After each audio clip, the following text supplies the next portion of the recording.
All right. Hello, everyone, and welcome to another episode of Courageous Conversations. I'm your host, Laura Beltman, and today's guest is honestly, I'm really excited to introduce you to them. I got to know them through LinkedIn and was really inspired by their work and the way they move through the space. And when the opportunity for me to have them as a guest came up, they were like one of the first people I messaged being like, I want to talk about Black Joy. I was so inspired by what you did. And so I have the pleasure of introducing you today. If this is your first time meeting them, this is Olumide Akerewusi. And Olumide, the floor is yours. Wow, Laura Bell, thank you so much. It is a pleasure to join you on your podcast today. Courageous conversations are probably my favorite topic in the whole world. I think they underpin much of our progress as Black people, for sure, to go into those areas of our lives that, sometimes we see or feel are challenging, but are actually necessary also to surface. So I just want to say thank you for inviting me and thanks for hosting the wonderful podcast. Thank you so much. Okay, so our conversation today is going to focus around Black joy. So, for those who are listening and not watching, both your host and your guest today are Black. Welcome to the party. And over the years, for me, something I've realized is as Black folks, the world isn't exactly set up for us, especially in a lot of the areas we find ourselves in Western civilization. But one thing that I have found about our people is regardless of where you find us and what obstacles we might be facing, Black people are going to laugh. They're going to find joy. They're going to Yeah, keep giggle, kiki, yeah. TP. We're going to find a way to find the light even in the darkest situations. People think about the transatlantic slave trade, and people were singing praise songs and finding joy Yes. even in that. So, Black joy seems so intertwined to the Black existence. So, my first question for you is what does Black joy mean to you? Well, for me, I tie it to who I am as a person. I'm a justice seeker. So I find joy in justice for sure. That's what makes me happy. Understanding what is the right thing to do and having the skills, the ability, the mindset to actually do that thing. That Mhm. brings me joy. That's the essence, I guess, of who I am. I'm a justice seeker. I've been a fundraiser for over 30 years. For me, fundraising is activism. And so part of justice seeking is to be an activist, is to be vocal, is to lean in where you are needed and to also call out when voices are silent on certain situations of oppression, particularly towards us as Black people. So seeking justice brings me joy. And this is not kind of legalistic justice. I'm talking about like Mhm. a moral justice here, like, Yeah. things that I think morally are right are the things that make me happy and feel empowered to seek.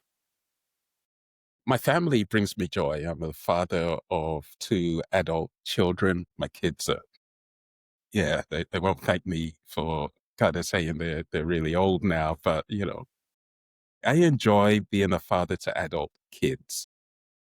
Wow. And my wife brings me joy. She and I have been together for over 30 years. My kids are respectively 28 and 27, or our kids are respectively 28 and 27. So when I see those three people who are integral to my life, I can't help but feeling joy. And I think also I love to laugh. I love to make jokes. I love to cook. I love doing nothing. I could be the laziest person in the entire world and still be joyful about that. I don't feel the need to do things at this stage of my life. I'm in my mid 50s now, that I kind of felt when I was younger. I always had to be active, etc. Actually, just being still brings me joy. Okay, so I'm going to touch on a couple things that you talked about right then. First, we're filming this and we're just coming off the holiday season, so people are getting back into routines. That idea of doing nothing, bringing joy, I have to say yes. Like when I love being busy, and people who know me know my calendar is all over the place. But when you don't have to do anything and you can just lay there, It's golden. it, It's it's, golden. it's so I good. was, I was saying to my daughter the other day, we were talking about, being black in the workplace, in predominantly Yeah. white workplaces. And I used to say to her, like, I dreaded Mondays, not because I had to go to work, but because I would go to work and then, my colleagues would say, oh, you never guess what I did on the weekend. I ran 5K, I climbed this mountain, went on this walk, I went here, there, and everywhere. Oh, what did you do today?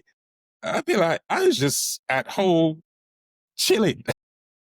And they would look at me like literally look at me like I had two heads, because my weekends were spent just doing nothing. And I thoroughly enjoyed that. There was no need for me to be constantly active. See, I don't get to do nothing often because I'm a parent too, but my son is 6, turning 7. So he has a busy social Yeah. calendar. So my calendar Mm-hmm. is probably Is tied his to his calendar. calendar. Yeah, So we don't do yeah, nothing yeah. very often. But when we do, oh, it's glorious. Yeah, Absolutely yeah, glorious. yeah. Well, let me add to that to say I'm actually in Gold Coast, Australia now. I have the benefit and the pleasure of being here because my daughter is here studying. So last year and this year, from the month for about last year, sorry, earlier this year, we were here in January and I left in March. And last year, so I'm getting my years mixed up. Let me say that again, please, Laura, because we're now in 2025 2026. January. Yeah, Right. So 2025 January. in January 2025, my daughter moved here. I moved here with her to help her settle. So I was here till March and then went back to Toronto. And then in December of 2025, she returned back for her second year of studying. And me and my wife are currently here with her, probably going to stay here till like middle of next month in February. So while I'm here, um, I, I do a little bit of work, but I try to minimize it completely. And I think this is, for me, part of the future as well that I'm trying to get used to, that these are the things that actually make me happy. And these are the things that I now want to kind of pursue in my life. Okay, so I'm going to give you the Canadian update. It snowed here in St. John's, Newfoundland. Yesterday we got 40 centimeters of snow. So as you enjoy the Gold Coast, think of us fondly. I think daily what life may be like in Canada, and how it contrasts so much so to the 27, 28, 31 degrees that we experience every day here. So yeah, my heart goes out to you all. Thank you. So the next question I have is, so as you have lived life, how has the idea of joy changed for you, and how have you kind of held it as something that you want to protect? Yeah, it's changed a lot over the periods of my life from when I was single, say late teens into my mid 20s. My friends and I grew up in London, England, right? So parties every weekend. And if we Okay. couldn't find a party, we were in the clubs. And we were all Okay. into soul and R&B music. So that was our routine. Hanging out with each other, just having a great time, listening to music, dancing, going to new locales or whatever was happening in London at the time in the Black community. We pretty much saw it all. Okay. And I remember those times with great fondness because our friendships were just so kind of like pure and innocent. They were basic things. We didn't have money. So we couldn't say, oh, we're going to buy this, that, and the other to make us happy. But we had each other, and we had these weekends where us and the Black community were engaged in just being festive, right? Engaged in revelry, and that I remember with a great degree of fondness. I became a parent at the age of 26. So I remember the joy of being married at the age of 25 and the joy of being a parent at the age of 26. And that was the biggest joyful transformation of my life. Nothing else has kind of matched that peak joy into this new world of husbandry and parenting. And so I think the joys have built from there, seeing you can identify with this, seeing your son walk for the first time, or say his or her his first words, or grow those kind of two teeth at the top and two at the bottom. Yeah, it just like, these things are so fascinating, right? And those happen throughout, I think, the maturity of your children. And to now, where I think I've had joy in my career navigating very challenging workspaces. I've always worked in white-led institutions, and it hasn't always been easy as like a Black man um, immersed in that environment. But I've enjoyed the process of learning and trying to navigate and try to be myself in circumstances where there's pressure to be somebody else, right? That has brought me joy. I have joy in my faith. I identify as a Christian. And, I love that verse in the Bible that says that godliness with contentment is great gain. And I just feel that that's where I am at this moment. Try to be content, try to do the just thing, and trying to benefit from the gains that provides. So, as you've experienced these transformations of what I guess is peak joy at each different stage in your life, how do you protect it? Like, because the reality of being a Black body in predominantly white spaces, sometimes holding on to happiness is hard.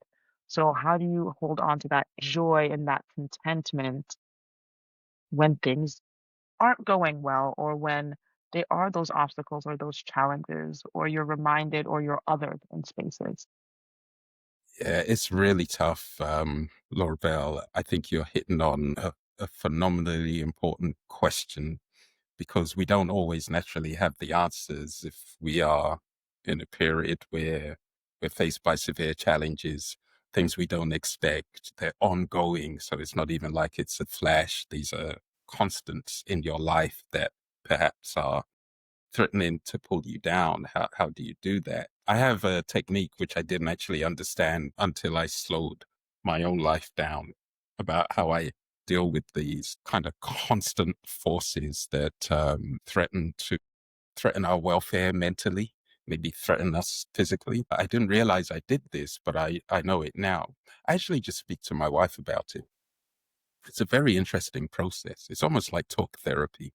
And, if you don't have a partner or whomsoever, I would highly recommend that whatever is in your heart and whatever is on your mind that troubles you, find someone near and dear to you and speak to them about it. And I've noticed that I've done that throughout my relationship. And it's really interesting because my wife seldom provides solutions. She's not like, I'm going to solve that problem for you. But she can say, yeah, I hear that. Yeah, I agree with how you have surmised, and I acknowledge that. Oh, right. Okay, so it must be real then, right? Yeah. Not only have I shared this, but it's validated by somebody else who recognizes that this thing is troubling me. And so for me, that talk therapy is hugely important. And I speak to my friends as well, speak to my fundraising colleagues, my dear, close, intimate friends. We leave nothing off the table. Really, we talk about those things that have traumatized us, Mm.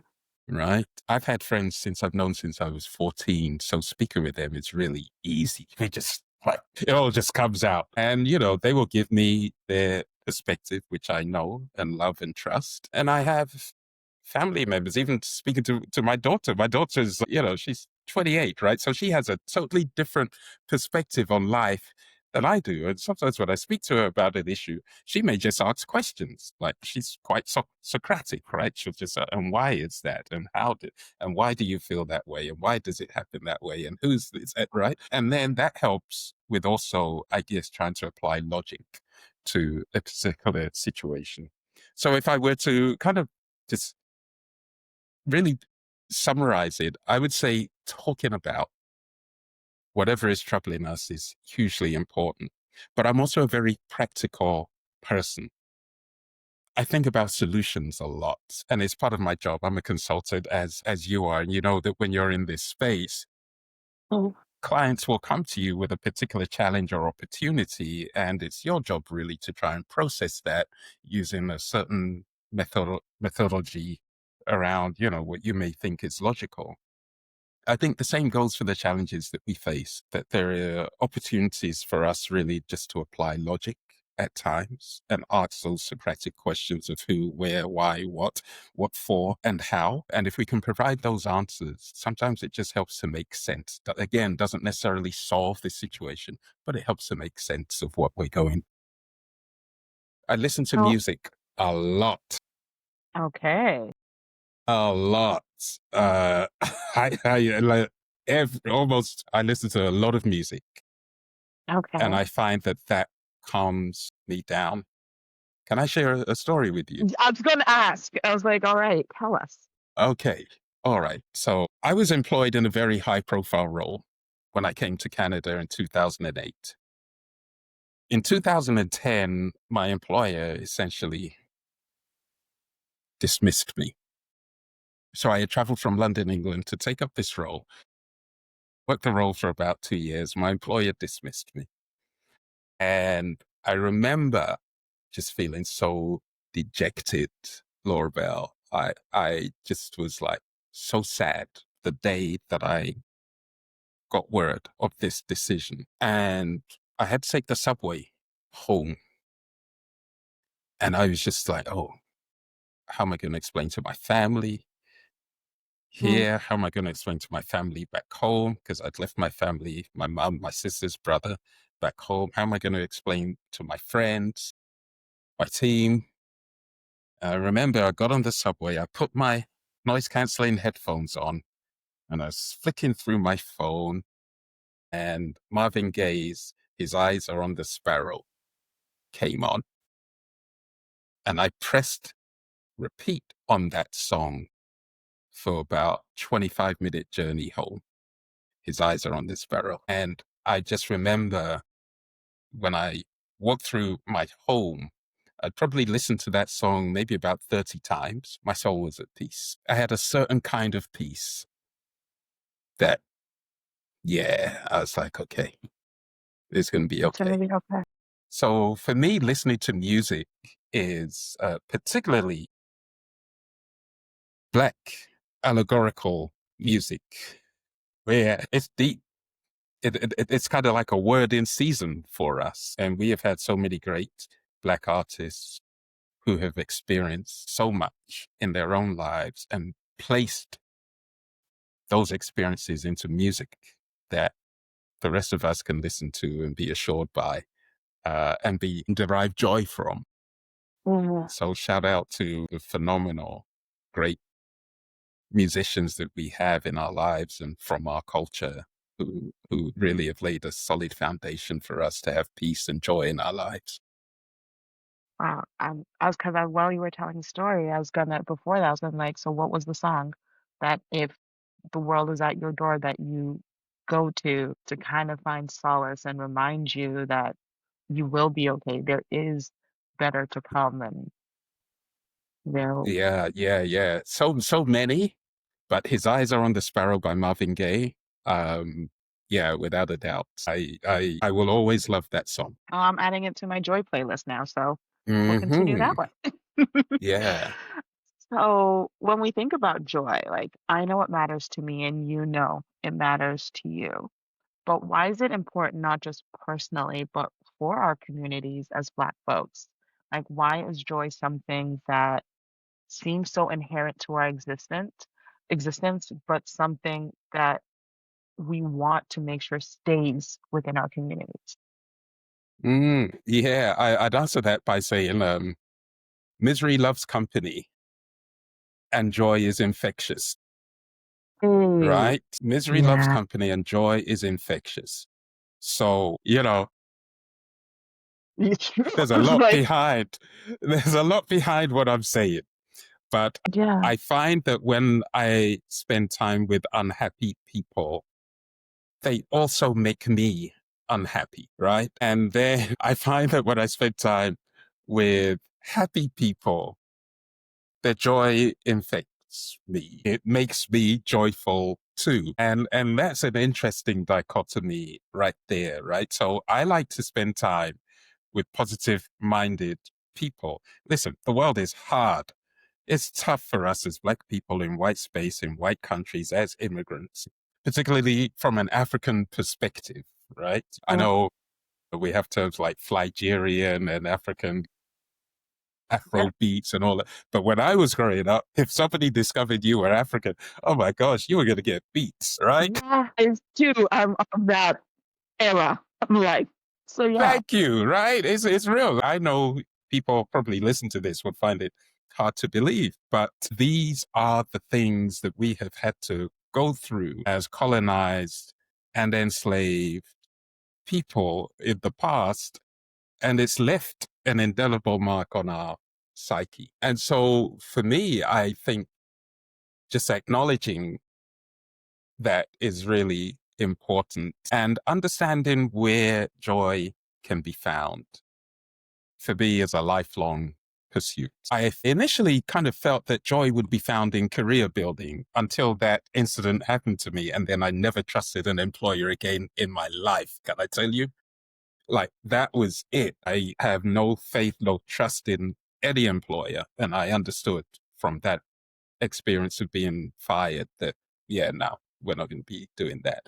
But I've enjoyed the work that I've done yeah, since that time as well, because I try to have a positive mindset. And I think the people and colleagues that I've worked with have always read that no matter what's going on in the workplace, we can still have a laugh and we can still joke and we can still find joy in the work that we do.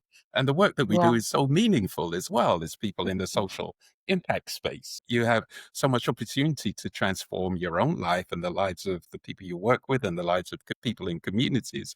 Like that's a huge responsibility that I think yes. carries a lot of joy for me. I really like that. I like how we started with the Misery Loves Company and Joy is Infectious, and I think it shows up for a lot of people when you find yourselves in. If you're with one person who's laughing, you're gonna want to know why. And then you're gonna start Yes. laughing because first you're looking at them, maybe like, what's so funny? And then it just becomes Yeah, a thing. But you can that's also walk right. into a room and when it is devoid of joy, you feel that weight Yeah. instantly. You can Yeah. walk in there and it's not where you want to find yourself.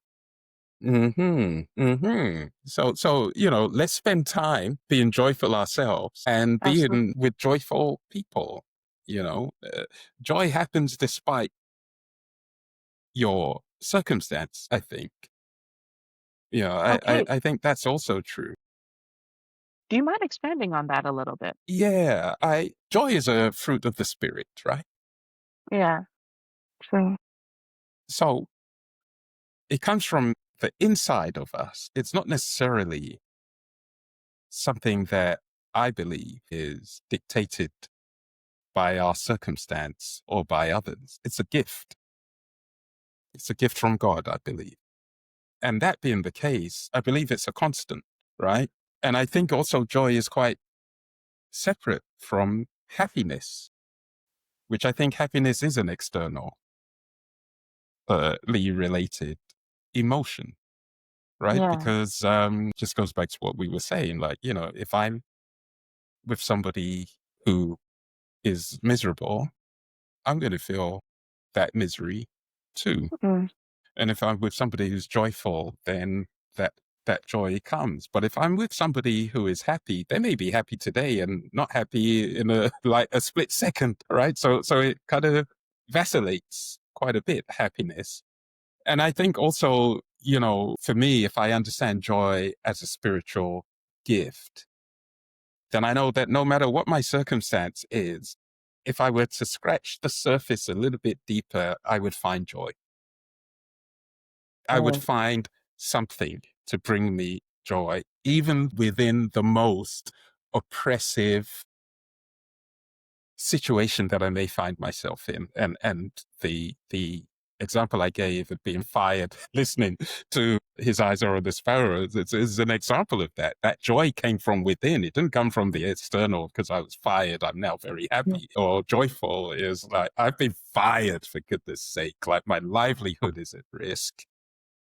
But there is something in me that still maintains a joy that I can evoke, that I can really pull out, which is a gift that God has given to me. And so I very much believe that.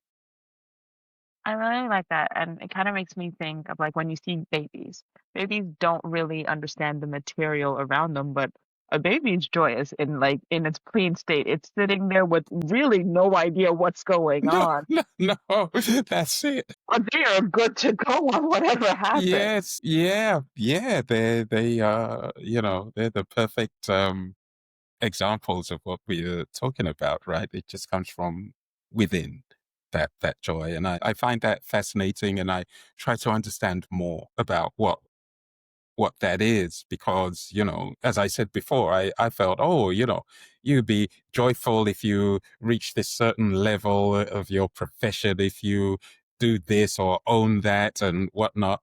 And you find that actually those material things, they make you happy for a fleeting moment, but actually they're not the source of your joy. Really, they're Yeah. not. It's those spiritual aspects of our lives, I think, that really bring us the deepest, let me say, level of joy. Certainly that's been my case.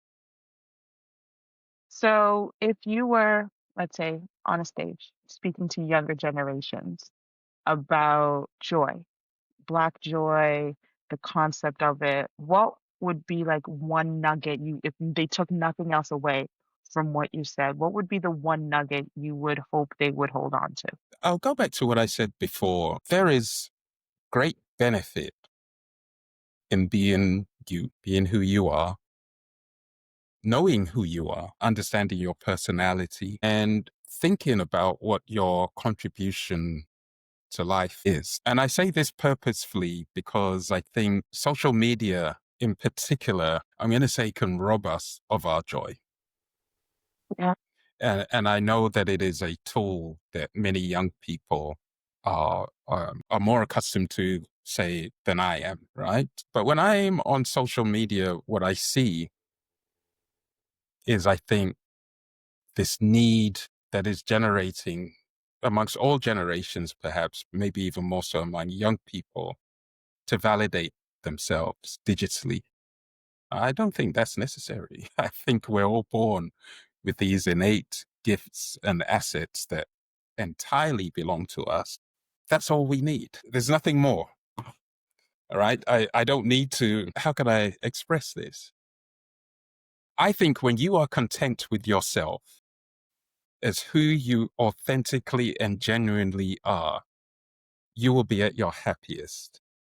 Then when you see something, a projection that someone else has put out there about how happy or joyful they are and what makes them happy and joyful, and then you say, oh, I'm going to aspire to that because that person is an influencer and they say, if I do this, that, or the other, I will be like them or even happier than them. I think we should be content with ourselves, with who we are. And I think we should understand and spend a lot more time thinking about who we are as people and what our purpose is.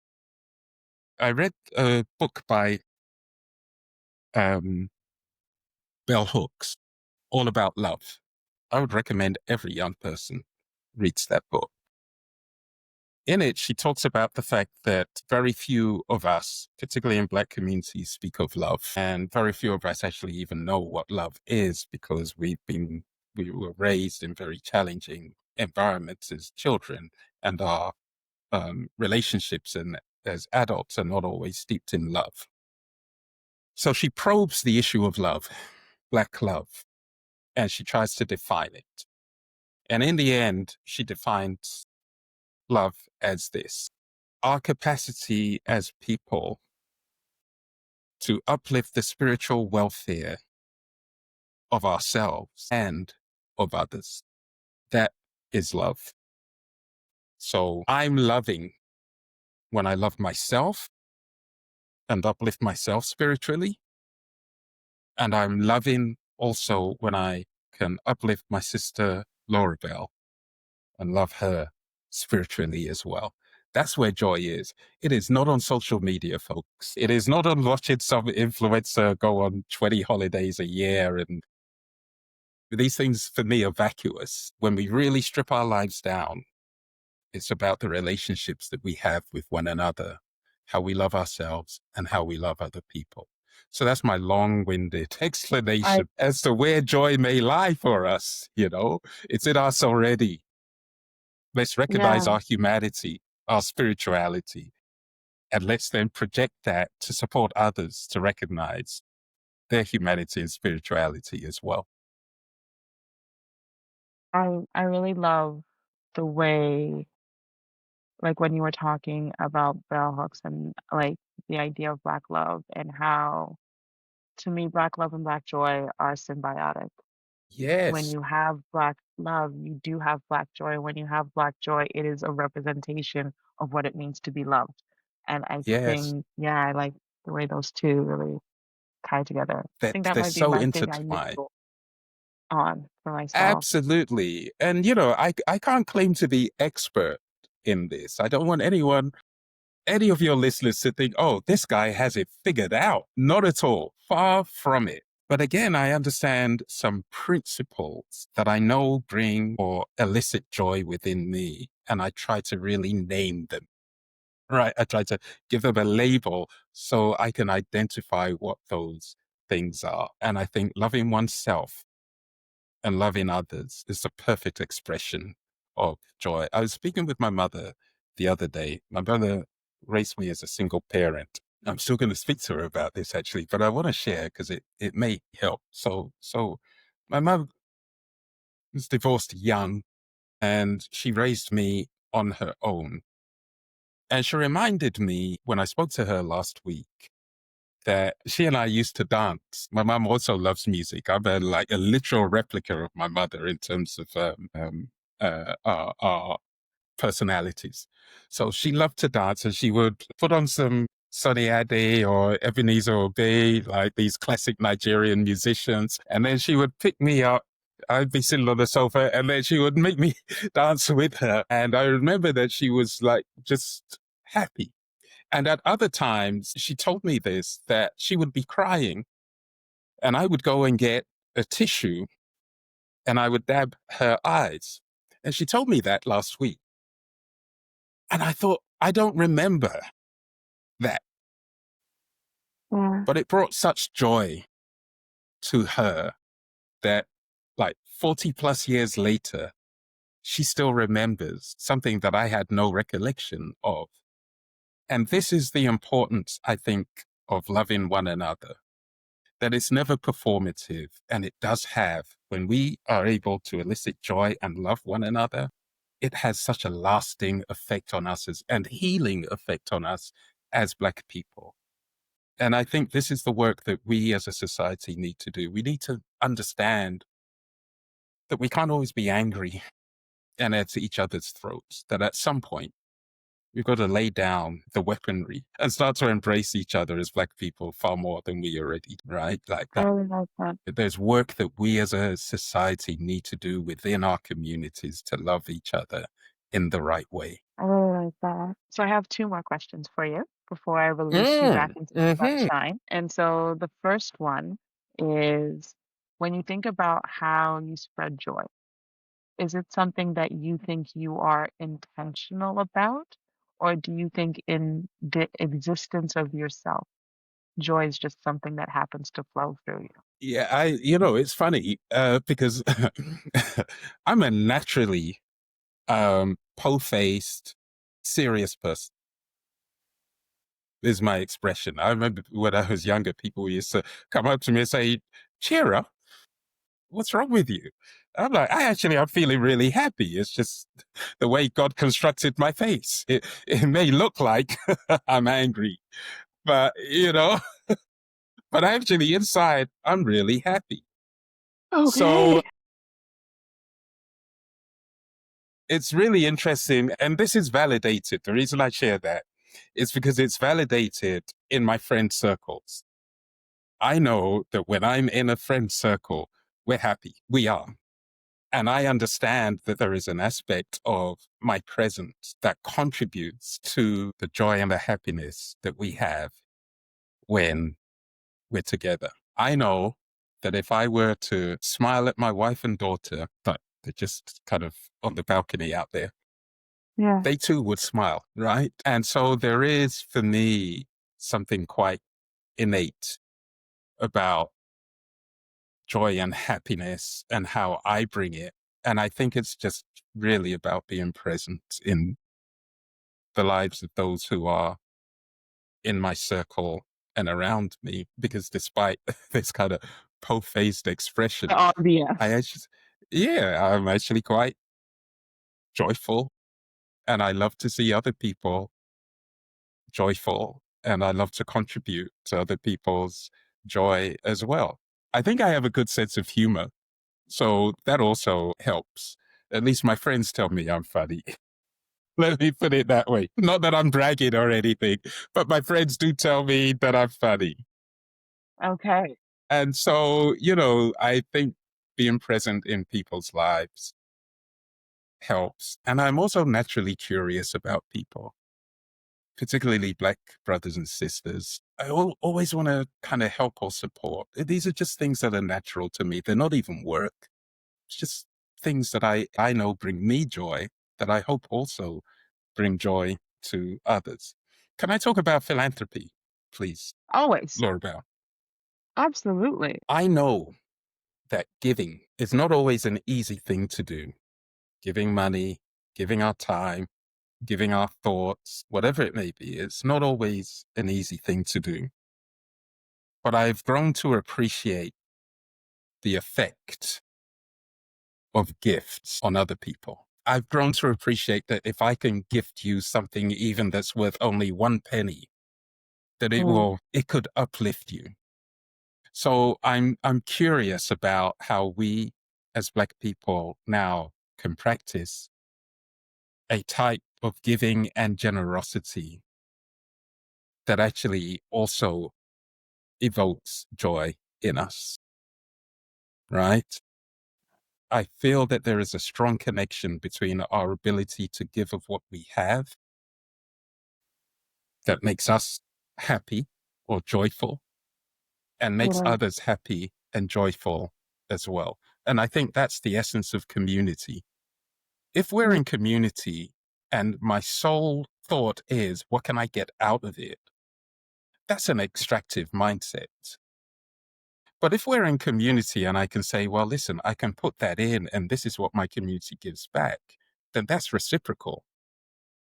And I think that I'm trying to understand more around how we can reciprocate through the gifts that we share with each other, because I think there is joy there too. I agree with you in the joy of giving. As someone who also worked in the not-for-profit sector and who loves volunteering in a way where I just like being with people. So volunteering is how I get There to you hang out go. with people. It's a good time. But there's this sense of after you've been in a space where you've gone to share your gifts and see how it enriches someone else's life, opens a door, offers an opportunity, you leave a space knowing that you've done good. It's not the size Yes. of the good, but that good is done. So I agree with Yeah. you in that. Absolutely. Mm. All So can I right. ask you a question? Okay, yes, you can. Okay. Do you know, how do you feel when somebody gifts you something, and are you comfortable accepting the I gifts mean, of why do you have to others? come at me with hard questions? I'm curious because it hits me one way. Yeah. So when someone gifts me something, first my thought is, you thought of me in your day, in your life, in the things that you are doing.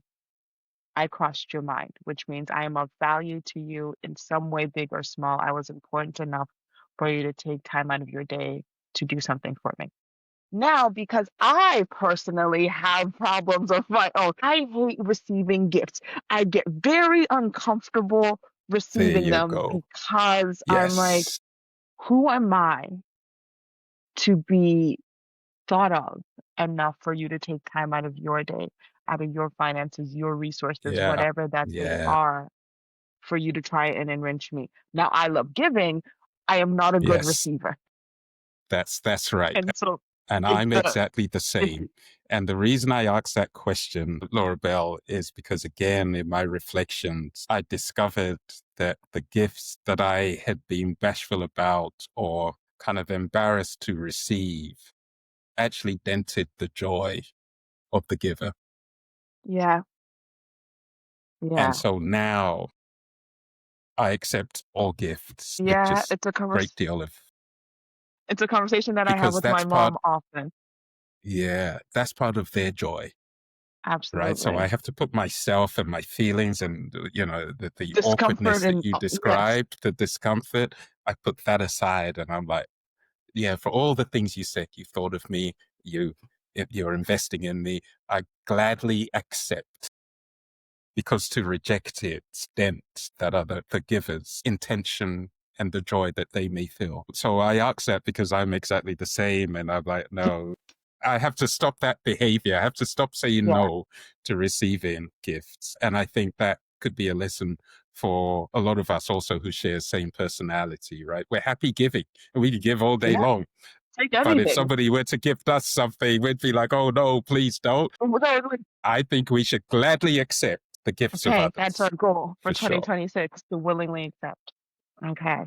So, my final question for you, and this is a question that I ask anyone I ever get the opportunity to interview, chat with, just be in community with, is you're granted a time machine, okay? And you get to go back and have a conversation with younger you.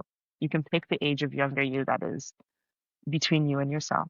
And you get to tell them one thing about joy in this life. What would you want younger me day to know about Black joy or joy? Gosh, I you know it's left the hard. deepest question till last.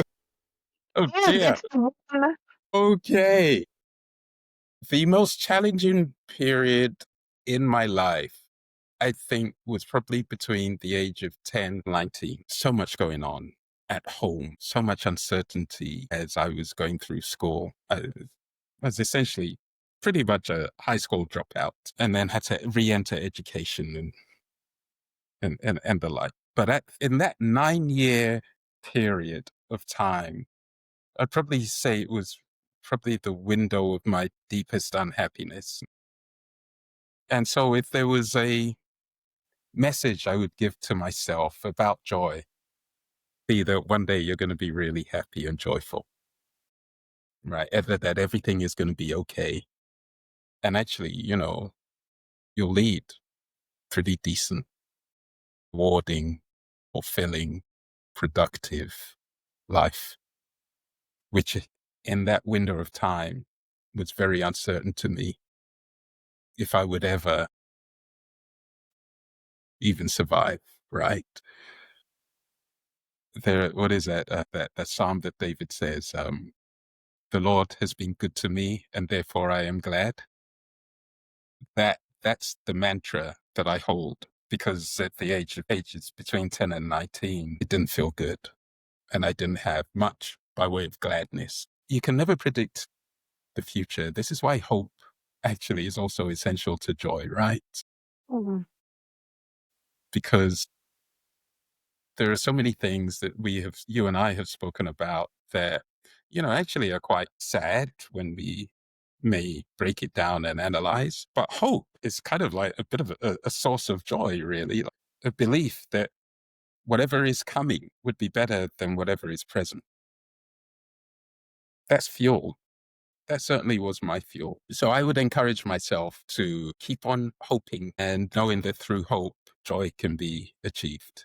I would encourage myself that way, for sure. So I have to thank you for first answering when a stranger on the internet reaches out and says, "Hi, I'm working on this thing," and you were one of the first people I wanted to talk to. Thank you for being so open and vulnerable and courageous with the stories and the parts of yourself that you've shared, not just with me, but with anyone and everyone who will ever see and hear this. And I want to thank you for just being you, because in your existence, you do spark joy. And as hope continues to spring eternal, so does the joy in the space that you have created for us today. So thank you so much. Wow. Well, Laura Bell, thank you. You have set up this inspiring conversation that is so important, I think, for the Black community to be engaged and involved in and to hear, and for us to be able to share our stories. So thank you for creating the platform. these stories, whatever I may have shared, would not be shared if you did not reach out to me. And I'm so grateful that you did. And I hope this is the beginning of a really kind of lovely and profound relationship that you and I will have. And I really respect you for doing what you're doing. And I'm just so appreciative that you would reach out to me and consider that I would have something that may be useful for our brothers and sisters to hear about. So thank you. Thank you very much. It's been a pleasure. Thanks for tuning in, folks, and we'll catch you next time. All right. We did it.